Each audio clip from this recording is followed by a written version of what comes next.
Are Pokemon games the next big thing to go up in big value? Let's talk about it. So, right now, Pokemon cards are at unprecedented values. First edition Charizard, PSA 10 specifically, but everything across the board from base set, first editions, all that original stuff, and then even some of the newer stuff.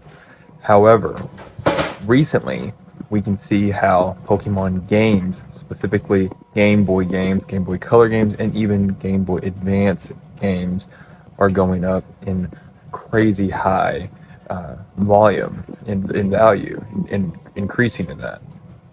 If you look online at the price charts, you'll see that games ranging from Pokemon Emerald to Pokemon Soul Silver to even Pokemon Crystal have doubled in value over the last couple of years, sometimes even more than that. A few years ago, I remember looking and seeing that Pokemon Crystal could be bought for $30 to $50, which is pretty reasonable considering how awesome of a game it was and the nostalgic factor.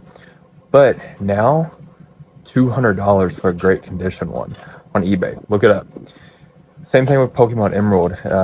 It's the special third game from the generation that seems to have been just crazy going up in value. But even down to Pokemon Yellow, Pokemon Red, Pokemon Blue, Diamond, Pearl, everything in between, it looks like anything preserved in a good enough condition goes for a good value. But at the very least, they hold their value.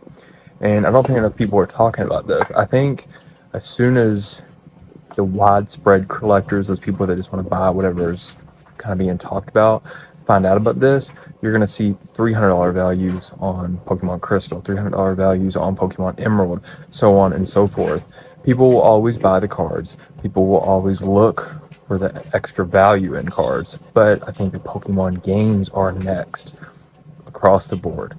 And why is that? Well, I think it's because of how Nintendo and Game Freak treat their games. Pokemon games are not like all the other ones where they are re-released 1,000 times digitally on every... Sorry, my dogs are making crazy noise.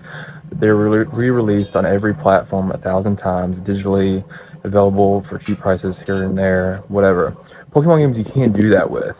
On the 3DS, a lot of the older generation ones hit, but now the 3DS store is discontinued. Nintendo Switch can't really play any of the older games. You had to wait for Brilliant Diamond and the new Pearl to play, and that's not even an older generation of games. Game Freak and Nintendo know what they're doing with this, and while they don't care about this factor of it, it just raises the older prices, or the prices of the older games, significantly.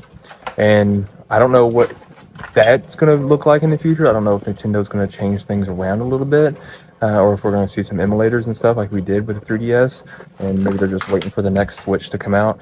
I'm not sure. But right now, it's only causing the prices to go up. So hold dearly on to your old Game Boy games, your old Pokemon games, especially if you have boxes, manuals, and so on and so forth, because chances are the prices are going to go up.